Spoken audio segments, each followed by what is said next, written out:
जय श्री कृष्णा। आप सभी को आषाढ़ मास पूर्णिमा की ढेरों शुभकामनाएं। आज हम बात करेंगे कि आषाढ़ मास की पूर्णिमा तिथि कब है, पूर्णिमा का व्रत कब किया जाएगा। पूर्णिमा पर जो व्रत होता है वो सत्यनारायण भगवान का व्रत होता है और चंद्र अर्घ्य व्रत होता है। कौन सा व्रत किस दिन है ये बताएंगे। पूजा विधि क्या रहेगी, नियम क्या रहेंगे। भद्रा बिल्कुल है, इस दिन भद्रा है, धनु की भद्रा है, तो कब से कब तक भद्रा रहेगी, किस प्रकार से आपने पूजन करना है, कब पूजन करना है ये बताएंगे। भोग क्या लगाना है, साथ ही इस पूर्णिमा पर क्या उपाय आपको करने चाहिए जो आपकी परेशानियों को समाप्त कर सकते हैं। और सबसे महत्वपूर्ण बात, ये जो पूर्णिमा है ये गुरु पूर्णिमा भी कही जाती है।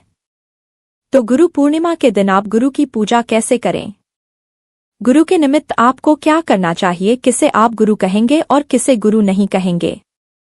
गुरु पूर्णिमा को व्यास पूर्णिमा के नाम से भी जाना जाता है, तो इस विषय में भी आपको बताएंगे कि इसे व्यास पूर्णिमा क्यों कहते हैं। इस प्रकार से आने वाली पूर्णिमा है आषाढ़ मास की पूर्णिमा। ये बहुत ही महत्वपूर्ण तिथि हो जाती है, इसके साथ बहुत सारे योग जुड़े हुए हैं और बहुत सारी घटनाएं जुड़ी हुई है। तो आपको संपूर्ण घटना चक्र के बारे में बताएंगे, इसकी संपूर्ण विधि बताएंगे और इसके संपूर्ण महत्व के बारे में भी बताएंगे। जानकारी आरंभ करें उससे पहले आपसे निवेदन है कि अगर वीडियो थोड़ा सा भी उपयोगी लगे तो कृपया एक बार लाइक अवश्य कर दीजिएगा, क्योंकि आपका एक लाइक हमारे लिए बहुत महत्वपूर्ण होता है। हम बहुत परिश्रम के बाद एक वीडियो बनाते हैं, जब आप एक बार लाइक करते हैं तो हमें संतुष्टि होती है कि हमारा जो काम है वो आपको अच्छा लग रहा है और वह आपके काम आ रहा है। तो लाइक अवश्य कर दीजिएगा। अपने व्रत की सफलता के लिए भगवान सत्यनारायण का आशीर्वाद प्राप्त करने के लिए या गुरुदेव का प्राप्त करने के लिए कमेंट बॉक्स में अवश्य लिखिएगा जय सत्यनारायण भगवान या जय गुरुदेव। आप देख रहे हैं यहाँ पर सभी व्रत और त्योहारों के सही शास्त्रीय जानकारी प्रदान करते हैं। ज्योतिष शास्त्र और पंचांग के आधार पर आपको बताते हैं कि कौन सी तिथि कब है, क्या उसकी पूजा विधि है, क्या नियम है, किन नियमों का पालन करते हुए आपको पूजन करना है और मुहूर्त आदि है। यदि आप सभी व्रत और त्योहारों के सही शास्त्रीय जानकारी प्राप्त करते रहना चाहते हैं तो कृपया चैनल को अभी सब्सक्राइब कीजिएगा। जब आप सब्सक्राइब करेंगे तो सब्सक्राइब का बटन दबाने के बाद वहां पर एक घंटी का निशान बना हुआ आएगा, उसको अवश्य दबाइएगा। जब आप घंटी का निशान प्रेस कर देंगे तभी आपको हमारे सारे वीडियोस प्राप्त होंगे। आइए प्रिय भक्तों, जानकारी आरंभ करते हैं। बात करते आने वाली पूर्णिमा की। प्रत्येक माह की शुक्ल पक्ष की 15वीं तिथि जो होती है उसे हम पूर्णिमा के नाम से जानते हैं। पूर्णिमा तिथि का महत्व अपने आप में बहुत अधिक है। पूर्णिमा के दिन आपको चंद्र दर्शन करना चाहिए। पूर्णिमा के दिन किया गया चंद्र दर्शन आपके जीवन से चंद्रमा से संबंधित दोषों को दूर करता है। पूर्णिमा के दिन आपको भगवान सत्यनारायण का व्रत करना चाहिए। भगवान सत्यनारायण इस पृथ्वी पर और इस कलयुग में आपको सब कुछ देने वाले हैं। भगवान श्री हरि विष्णु कहते हैं कि उन्होंने इस कलयुग में मनुष्य की मनोकामना पूरी करने के लिए ही सत्यनारायण का रूप धारण किया है। इसीलिए इस कलयुग में सभी मनुष्यों को सत्यनारायण भगवान की विशेष रूप से पूजा आराधना करनी चाहिए, व्रत करना चाहिए। इसी के साथ इस पूर्णिमा तिथि पर ही चंद्र अर्घ्य व्रत भी किया जाता है, जिसमें चंद्रमा को अर्घ्य के व्रत बोला जाता है। इससे आपके घर में धन धान्य की प्राप्ति होती है, लक्ष्मी की प्राप्ति होती है। भगवान नारायण प्रसन्न होते हैं और जीवन के सभी संकट दूर होते हैं। आषाढ़ पूर्णिमा के साथ एक और महत्व जो जुड़ा है वो ये कि आषाढ़ पूर्णिमा गुरु पूर्णिमा भी कही जाती है। जैसा कि हमने आरंभ में इंट्रो में बताया था, गुरु पूर्णिमा इसे क्यों कहते हैं, इसका कारण क्या है। प्रिय भक्तों, आषाढ़ पूर्णिमा के दिन वेद व्यास जी का जन्म हुआ था। बुद्धिजीवी लोग हैं, पढ़े लिखे समझदार लोग हैं, ज्ञानी लोग हैं। आप में से बहुत से लोग जानते होंगे कि वेद व्यास जी कौन थे। वेद व्यास जी की महान रचना है महाभारत। वेद व्यास जी इस पृथ्वी पर पहले गुरु कहे गए हैं और बड़े गुरु कहे गए हैं। क्योंकि ये उनका जन्मदिवस है, इसीलिए इस तिथि को गुरु पूर्णिमा के रूप में मनाया जाता है और माना जाता है। इस दिन आपको भगवान नारायण की पूजा तो करनी ही चाहिए, परंतु आपको अपने गुरुजनों की पूजा भी अवश्य ही करनी चाहिए। ये दिन आपके गुरुजनों को भी समर्पित है। इस दिन भगवान नारायण की पूजा का अलग विधान है और गुरु पूजा का अलग विधान है। ऐसे है कि इस दिन जो कोई अपने गुरुजनों को स्मरण करता है, उनका पूजन करता है, गुरु के आशीर्वाद से उसके सभी संकट दूर हो जाते हैं। क्योंकि गुरु जो है ना, वो सबसे बड़ा देवता है। यदि गुरु प्रसन्न है और गुरु का आशीर्वाद आपके साथ है तो आपका देवता भी कुछ नहीं बिगाड़ सकते। गुरु की महिमा हमारे सनातन धर्म में और हमारे शास्त्रों में बहुत अधिक कही गई है। तो इसीलिए इस पूर्णिमा पर आपको गुरु पूजन अवश्य करना चाहिए। इसकी विधि भी बताएंगे, नियम भी बताएंगे कि कैसे करने चाहिए। अभी जानते हैं कि आपको इस दिन सत्यनारायण भगवान का पूजन कैसे करना है, इसके नियम क्या हैं, और उसके बाद पूर्णिमा कब है, शुभ मुहूर्त आदि क्या रहेंगे, बाकी कर्म क्या क्या आपको इस दिन करने चाहिए, दान क्या करना चाहिए। प्रिय भक्तों, ये जो पूर्णिमा तिथि है, इस दिन पवित्र नदी में स्नान का बड़ा महत्व है। तो आपको पवित्र नदी में स्नान करना चाहिए। गंगा जी जा सकते हैं तो गंगा जी जाके स्नान कीजिए। अब क्योंकि सभी के लिए संभव नहीं है कि सदा गंगा जी जा सकें और स्नान कर सकें, तो आप घर पर ही गंगा स्नान का लाभ लीजिए। इसके लिए करना क्या है कि आप नहाने का जो पात्र है आपका, जिसमें आप पानी भर के नहाते हैं, उस पात्र में पहले थोड़ा सा गंगाजल डालिए। गंगाजल डाल के फिर शुद्ध जल भर लीजिए और उस जल से उत्तर दिशा की ओर मुख करके हर हर गंगे बोलते हुए स्नान कर लीजिए। ये स्नान है, ये आपको गंगा स्नान के समकक्ष ही फल प्रदान करेगा। एक काम तो ये कीजिए, स्नान आदि से निवृत्त होने के बाद अब आपको सूर्य देव को जल देना चाहिए। आषाढ़ मास का अंतिम दिन है, अंतिम तिथि है, में सूर्य के तपन रूप का पूजन किया जाता है, बड़ी महिमा है। तो आप ओम रवैये नमः इस मंत्र के साथ सूर्य देव को जल दीजिएगा। सूर्य देव को जल देने के बाद आपका जो पूजा स्थल है, यहाँ पर आप आसन लगा के बैठ जाए। आपके पास क्या क्या पूजा सामग्री होनी चाहिए, इनमें से जो सामग्री आपके पास है उसको निकाल लीजिएगा। घर से जो सामग्री आपके पास नहीं है वह आप बाजार से समय से ले आइए।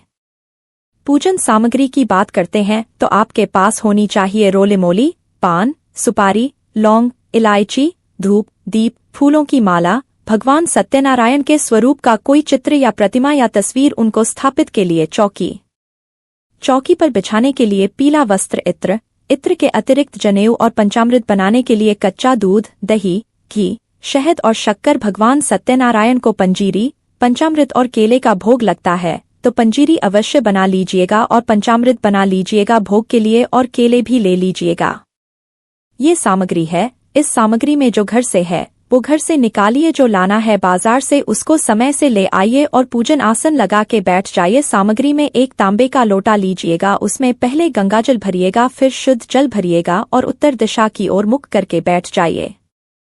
जो भी आपके यहाँ पे उपयुक्त स्थान है पूजन के लिए, जहाँ आप भगवान की स्थापना, चौकी आदि लगा के पूजन कर सकेंगे। सबसे पहले हम सामग्री का और स्थान का शुद्धिकरण करेंगे, पवित्रीकरण करेंगे। तदोपरांत भगवान की स्थापना करते हुए, संकल्प करते हुए पूजन में आगे बढ़ेंगे। फूल लीजिए, फूल के माध्यम से सभी सामग्री पर और स्थान पर छींटे दीजिए। इस प्रकार से आपने छींटे दे के स्थान का पवित्रीकरण किया है, सामग्री का शुद्धिकरण किया है। अब आप भगवान की स्थापना करेंगे। अपने हाथ धो लीजिए, अपने हाथ पे जल लीजिए, सीधे हाथ में चम्मच से, और हाथ धो लीजिए। हाथ धो के चौकी पर पीला वस्त्र बिछाइए, हाथ में पुष्प लीजिए। नारायण से निवेदन कीजिए कि हे प्रभु, हम आज पूर्णिमा के दिन आपका पूजन करना चाहते हैं, आपका स्मरण कर रहे हैं। आपका पूजन करने के लिए हम आपका आवाहन करते हैं कि आप यहाँ आए और विराजमान हो। ये पुष्प हम आपको आसन के रूप में अर्पित करते हैं। इस प्रकार से निवेदन करके पुष्प अर्पित कर दीजिए। तस्वीर या प्रतिमा जो भी है भगवान नारायण के, सत्यनारायण की, वह स्थापित कीजिए। स्थापित करने के बाद उनके सीधे हाथ की ओर घी का दिया रखिए, धूप रखिए। आप हाथ धो लीजिए। हाथ धोकर 3 बार आप जलार्पण करेंगे।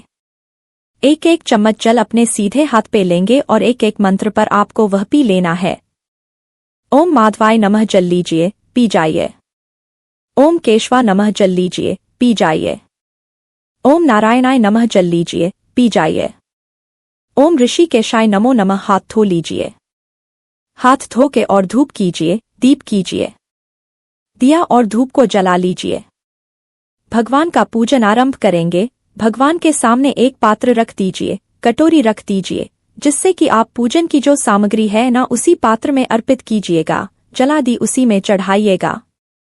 इससे क्या होगा कि वो पैरों में नहीं आएगी, इधर उधर फैलेगी नहीं। आइए सबसे पहले भगवान को पद्य अर्घ्य आज मन ही अर्पित करेंगे। सत्यनारायण पूजन अंतर्गत भगवान सत्यनारायण पद के रूप में 1 चम्मच जल लीजिए और वह भगवान को अर्पित कीजिए। अर्घ्य के रूप में 1 चम्मच जल लीजिए, अर्पित कीजिए के रूप में 1 चम्मच जल लीजिए, भगवान सत्यनारायण को अर्पित कीजिएगा। के बाद भगवान को स्नान कराया जाता है, तो स्नान के लिए जल अर्पित कीजिएगा। 1 चम्मच जल स्नान के लिए, पंचामृत स्नान कराने के लिए पंचामृत अर्पित। पंचामृत को कैसे अर्पित करेंगे कि फूल पे लगा लीजिएगा, फूल पे पंचामृत लगा के और फिर अर्पित कीजिएगा। कच्चा दूध, दही, घी, शहद और शक्कर इन 5 चीजों को मिला के पंचामृत बनाइएगा। पंचामृत स्नान के बाद पुनः शुद्ध स्नान किया जाता है। स्नान तो शुद्ध जल अर्पित कीजिएगा। ओम नारायण आय नमः। शुद्ध जलम समर्पण। शुद्ध जल अर्पित कीजिए भगवान को। शुद्ध जल से कराने के बाद अब आप भगवान सत्यनारायण को वस्त्र अर्पित कीजिए। वस्त्र के रूप में मौली का एक टुकड़ा तोड़िएगा और अर्पित कीजिएगा। वस्त्र अर्पित करके इत्र अर्पित कीजिएगा। इत्र अर्पित करके जनेऊ अर्पित कीजिएगा। ओम इत्र को अर्पित करने के लिए फूल पर इत्र लगा लीजिए और अर्पित कर दीजिए। अब आप जनेऊ अर्पित करेंगे जिसे यज्ञोपवीत कहते हैं। तो यज्ञ पवित्र अर्पित करने के लिए आप यज्ञोपवीत को पहले से तिलक कर लीजिए, फिर अर्पित कीजिएगा। सत्यनारायण समर्पया। भगवान सत्यनारायण को अब आप यज्ञोपवीत अर्पित करेंगे। यज्ञोपवीत चढ़ा दीजिए। यज्ञ पवित्र अर्पित करने के बाद भगवान को तिलक अर्पित किया जाएगा। से तिलक कीजिएगा। सत्यनारायणाय नमः तिलक कीजिए। प्रेम से भगवान को तिलकन तिलका अक्षत अर्पित कीजिए। अक्षत लगाइए। अक्षत अर्पित करके भगवान को पुष्प अर्पित करेंगे। फूलों की माला आपके पास है तो माला पहनाइएगा। या नारायण माला पहनाइए। भगवान को माला पहनाने के बाद पुष्प आदि अर्पित करने के बाद अब आप भगवान सत्यनारायण को धूप दिखाएंगे और दीप दिखाएंगे। श्री सत्यनारायणाय नमः धूप। ओम सत्यनारायणाय नमः दीपम दर्शया। धूप दीप दिखाइए। धूप दीप दिखा के और नैवेद्य अर्पित कीजिए। नैवेद्य के रूप में मिठाई हो तो मिठाई चढ़ाइए, फल हो तो फल चढ़ाइएगा, अन्यथा मिश्री चढ़ा दीजिएगा। ओम सत्यनारायणाय नमः अर्पित करने के बाद जलाशमणि कराइए। भगवान को 1 चम्मच जल अर्पित कर दीजिए। सत्यनारायणाय नमः जलाचमनी कराइए। करा के अब भगवान को तांबुल अर्पित किया जाएगा। तांबुल क्या होता है कि 1 पान का पत्ता लीजिए, उसमें 2 लौंग, 2 इलायची और 1 सुपारी रखिए और वह तांबुल भगवान को अर्पित कीजिएगा। सत्यनारायणाय नमः तांबूलम फुंगी फलम। भगवान को तांबुल अर्पित कीजिए और दक्षिणा चढ़ाएंगे। तो दक्षिणा जो भी आप अर्पित करना चाहते हैं भगवान को वह दक्षिणा लीजिए और भगवान को चढ़ा दीजिएगा। सत्यनारायणाय नमः शुभ दक्षिणा समर व्यायाम ही दक्षिणा अर्पित करके हाथ जोड़ के सत्यनारायण भगवान को नमन कीजिए। ये सत्यनारायण भगवान का पूजन है जो आपने किया। अब आपने सत्यनारायण भगवान की कथा सुननी है। भगवान की जो सही कथा है, ओरिजिनल जो कथा है वो कथा है 5 अध्याय कथा। 5 है इसमें और 5 अध्यायी कथा लगभग 30 से 35 मिनट में पूरी होती है। ये तो YouTube पर अगर कथा सुनते हैं तो ध्यान रखिएगा कि सही कथा का ही श्रवण करें, क्योंकि बहुत से ऐसे चैनल भी है जिनका पांडित्य कर्म से कोई लेना देना नहीं है, तो वो किसी भी कथा को किसी भी कथा के नाम से चला देते हैं, पूर्णिमा की कथा के नाम पे चला देते हैं और कई बार तो 1 या 2 अध्याय में ही कथा संपूर्ण कर देते हैं। तो ध्यान से कथा सुने। आप अगर हमारे चैनल पर नए हैं तो सब्सक्राइब कर लें, क्योंकि ये एक ज्योतिष संस्थान का प्रतिष्ठित ज्योतिष संस्थान का चैनल है। यहाँ पर हम सभी त्योहारों की सही शास्त्रीय जानकारी ही प्रदान करते हैं। सही कथाएं जो पुराणों में लिखी हैं वही आपको सुनाते हैं, सही में सुनाते हैं। तो सभी शास्त्रीय जानकारी, सही जानकारियाँ पाते रहना चाहते हैं तो चैनल को कृपया अभी सब्सक्राइब कीजिए। जब आप सब्सक्राइब करेंगे तो वहाँ पर एक घंटी का निशान बना हुआ आएगा, बेल का निशान बना हुआ आएगा, उसको अवश्य दबाइएगा, तभी आपको हमारे सारे वीडियोस प्राप्त होंगे, अन्यथा आपसे जानकारी छूट जाएगी। सब्सक्राइब करें और बेल आइकॉन को प्रेस कीजिएगा। कथा सुनिएगा प्रिय भक्तों। कथा के साथ यदि आप नारायण रक्षा कवच और विष्णु शस्त्र नाम का श्रवण कर सके तो बहुत कल्याणकारी रहेगा। ये अत्यधिक कल्याणकारी माना जाता है और ये दोनों ही वीडियो हम अपने चैनल पर सदा अपलोड करते हैं, पहले से अपलोड किया हुआ भी है। प्रत्येक पूर्णिमा पर भी हम विष्णु शस्त्र नाम और नारायण कवच आपके लिए अपलोड करते हैं, उसको सुनिएगा। एक और कर्म जो आपको पूर्णिमा पर करना चाहिए, यदि आप करते हैं तो वह कल्याणकारी रहता है, वो है गीता की 7वें अध्याय का श्रवण और उससे अपने पितरों की तृप्ति। ये कर्म आप अगर गुरु पूर्णिमा पर करते हैं तो आपके पितरी प्रसन्न होंगे, पितरी की तृप्ति होगी और पितरी की प्रसन्नता और उनकी तृप्ति से आपके जीवन में अंधकार समाप्त हो जाएगा। क्योंकि यदि आपके पितरी प्रसन्न हैं ना तो जीवन में कभी कोई संकट आएगा ही नहीं। भगवान स्वयं कहते हैं कि पहले पितरी पूजा उसके बाद देव पूजा। यदि आपके पितरी प्रसन्न हैं तो देवता आपका कुछ नहीं बिगाड़ सकते।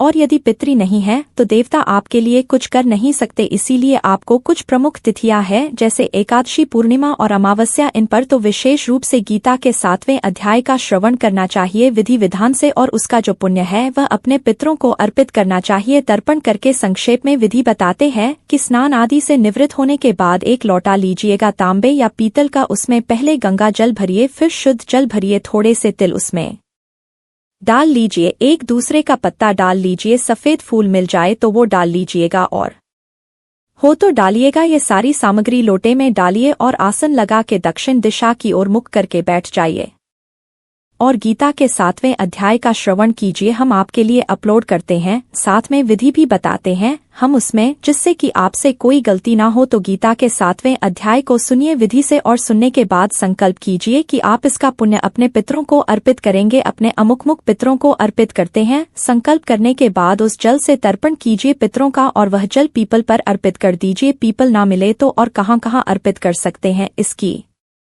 जानकारी भी हम उस वीडियो में देते हैं। कैसे तर्पण करना है इसके विषय में भी आपको बताते हैं उस वीडियो में, और कब तर्पण करना है, कब जल देना है और किन नियमों का पालन करना है ये भी हम आपको बताते हैं। कुल मिला के ऐसा करने का लाभ ये होगा कि इससे आपके पितरों की तृप्ति होगी और उनकी मुक्ति होगी। गीता के 7वें अध्याय का महत्व इतना अधिक बताया है पुराणों में कि यदि आप यह सुनके और इसका पुण्य जो है अपने पितरों को अर्पित करते हैं तो आपके पितरी किसी कारणवश, मान लीजिए कहीं घोर नर्क में भी हो, तो वहां भी उनकी मुक्ति हो जाती है।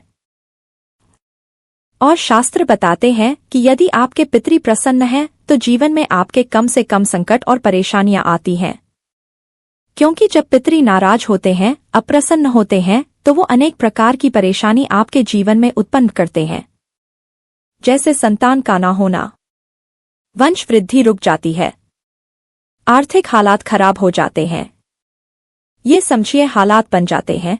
आप बहुत मेहनत कर रहे हैं फिर भी आपको फल ही नहीं मिलता। कारोबार है तो कारोबार चौपट हो जाता है, आप खूब मेहनत कीजिए, परिणाम नहीं मिलेगा। नौकरी है तो वो चली जाती है, मिलती है तो चली जाती है, पदोन्नति नहीं मिलती है, तो आपके आर्थिक रूप से हालात भी पितृदोष और पितरी की नाराजगी दिखाते हैं। गृह कलेश चल रहा हो, पति पत्नी में लड़ाई झगड़े चल रहे हों, तो वह भी पितृदोष का एक कारण दिखाता है कि पितृदोष के कारण भी ऐसा होता है। इसीलिए आपको समय समय पर पितरी को तृप्त रहना चाहिए। अगर पितरों को प्रसन्न रखेंगे तो पितरी वो है जो देवताओं से अधिक आपके लिए कर सकते हैं। तो ये कर्म अगर हो सके तो प्रयास करके पूर्णिमा पर कीजिएगा, अमावस्या पर तो करना ही चाहिए, और यदि एकादशी पर भी कर पाए तो बहुत कल्याणकारी होगा। अब बात आती है गुरु पूजा की। देखिए, संभव हो तो आप गुरु पूजा घर पे कीजिए, जैसे कि हमने बताई, चौकी लगाइए, कपड़ा बिछाइए पीले रंग का, उस पे गुरु की तस्वीर रखिए और उनका पूजन कीजिए। अगर आपके गुरु आसपास हैं कहीं जहां आप उनसे आशीर्वाद ले सकते हैं, मिल सकते हैं, तो उनसे मिलने जाइए, उनसे आशीर्वाद लीजिए, उनसे आशीर्वाद लीजिए, उनकी पूजा कीजिए वहां जाके, और जब वो आपको आशीर्वाद देंगे तो आपके जीवन के संकट समाप्त होंगे। तीसरा, यदि आपके गुरु कहीं दूर स्थान पर रहते हैं और आप जा नहीं सकते हैं तो आज के दिन आप कम से कम फोन के माध्यम से उन्हें नमस्कार कीजिए, नमन कीजिए, पूजन कीजिए और उनका आशीर्वाद अवश्य कीजिएगा। एक तो ये कर्म आपको करना चाहिए गुरु पूर्णिमा पर, क्योंकि गुरु का आशीर्वाद यदि आपने लिया तो जीवन की बहुत सारी चुनौतियां हैं जिनको आप आराम से पार कर जाएंगे। दूसरा, इस दिन आपको अपने गुरु मंत्र का जप करना चाहिए। गुरु मंत्र का जप करना चाहिए, जो भी आपका कोई गुरु मंत्र आपको मिला होगा। जब भी आप गुरु बनाते हैं ना तो आपके गुरु एक मंत्र देते हैं, वो कान में ही बोला जाता है, किसी और को तो सुनाई भी नहीं देता, तो वह गुरु मंत्र अवश्य बोलिएगा। गुरु मंत्र का जप कीजिएगा। आज के दिन जितना अधिक उसका जप करेंगे उतना अधिक आपका कल्याण होगा। यदि आपके पास गुरु मंत्र नहीं है तो आपको एक मंत्र बताते हैं, आप इसका जाप करेंगे, कल्याणकारी रहेगा। ओम परम तत्वा नारायणाय गुरुभ्यो नमः, ओम परम तत्वाय नारायणाय गुरुभ्यो नमः, या ओम ब्रह्मा बृहस्पते नमः, ओम ब्रह्मा बृहस्पते नमः, ओम ब्रह्मा बृहस्पते नमः। इस मंत्र का भी आप जाप कर सकते हैं। अगर गुरु मंत्र आपके पास नहीं है तो ये बहुत अधिक कल्याणकारी है आपके लिए। अब बात करते हैं कि ये गुरु पूर्णिमा है कब और मास की जो पूर्णिमा है इसका व्रत आदि कब किया जाएगा। प्रिय भक्तों, मास की जो पूर्णिमा तिथि है उसकी शुरुआत हो रही है 10 जुलाई को रात्रि को 1:36 पर अर्थात 9 की रात 12 बजे के बाद। जब 10 तारीख लगेगी तो 1:36 पर पूर्णिमा शुरू हो जाएगी और ये 11 जुलाई को 2:06 पर समाप्त होगी रात्रि को। ऐसे में 10 जुलाई को सूर्य के मुख से पूर्णिमा तिथि रहेगी तो 10 जुलाई को ही पूर्णिमा का त्योहार मनाया जाएगा।